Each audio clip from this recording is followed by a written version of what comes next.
CBSE कक्षा 12 Hindi core आरो part 9 गजल पाठ के सार है। पाठ में फिराक की एक गजल भी शामिल है जो रुबाइयों की तरह एक फिराक की गजलों में हिंदी समाज और उर्दू की शायरी के परंपरा भरपूर है।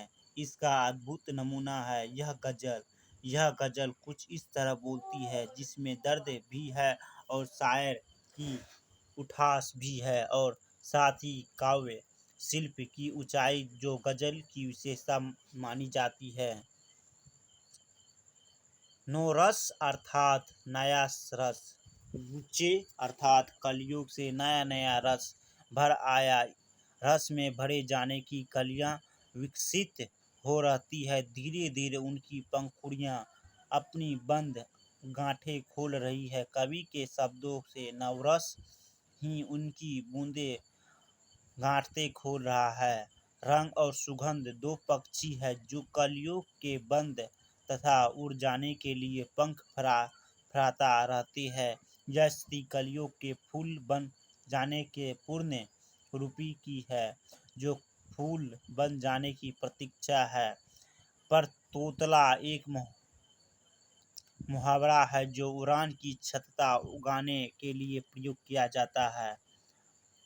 रात्रि का सन्नाटा भी कुछ कह रहा, इसलिए तारे पलकें झपका रहे हैं। लगता है प्रकृति का कण कण कुछ कह रहा है।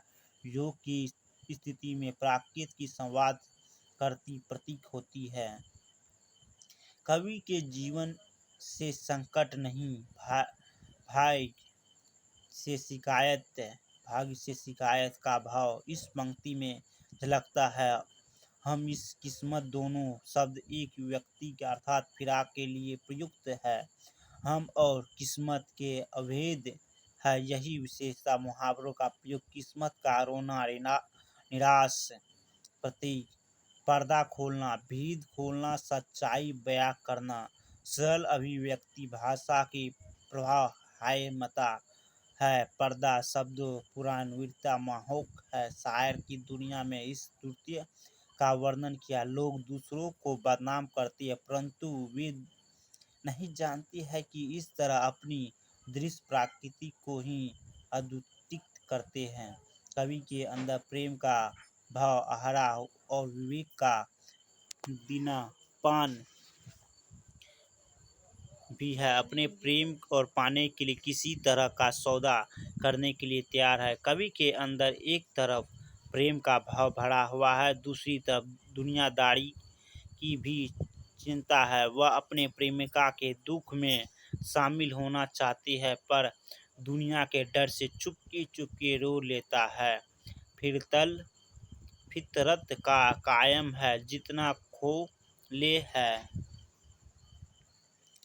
ईश्वर की प्राप्ति सर्वोदय लुटा देने पर होती है। प्रेम के संसार का भी यही नियम है। स्वयं को खोकर प्रेम प्राप्ति की जाती है। बाहरी चमक दमक में लोग अक्सर अंधे हो जाते। शायर के शहरों की चमक के पीछे उसके हृदय से पीड़ा बोलती है। इसका ज्ञान केवल शायर है कि दुनिया अनदेखी करेगी। ऐसे में तू जग खोले है।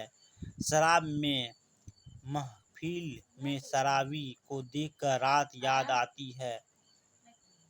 आसपास में मनुष्य के पापों का लेखा जोखा होता है। जैसे आधी रात के समय फितरत लोगों के पापों का हृदय अध्यप खोलती है, वैसे रात के समय शराब पीते हुए शायर की महबूबा की याद आती है। मानो महबूबा फितरत की तरह पाप स्थल को आसपास ही है।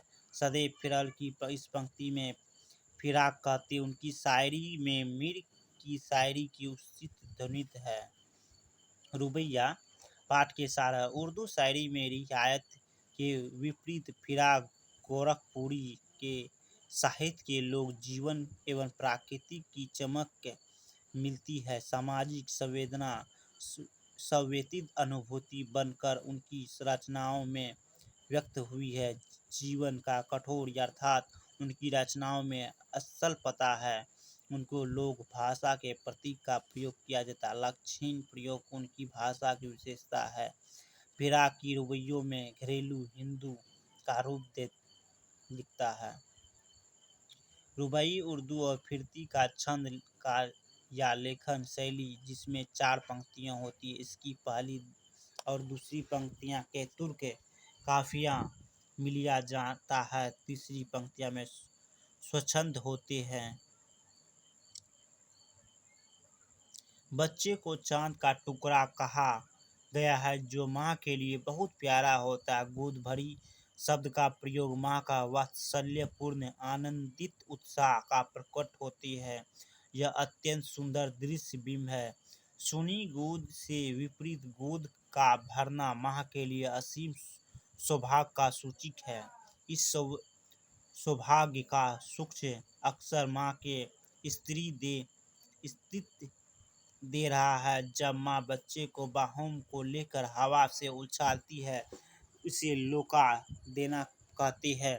छोटे बच्चों को यह खेल बहुत अच्छा लगता है। हवा में उछलने लोका देने से बच्चा माँ का वात्सल्य पाकर प्रसन्न होता और अपने खिलखिलाकर हंस पड़ता है। बच्चे की खिलखिलाकर या माँ के आनंद में दुगन कर देती है। माँ अपने बच्चे का निर्मल जल की नहाया करते उलझे बालों में कंघी की माँ के स्प्रे एवं नन्हे के आनंद से बच्चा प्रसन्न होकर बड़ी प्रेम से माँ को निहारता है।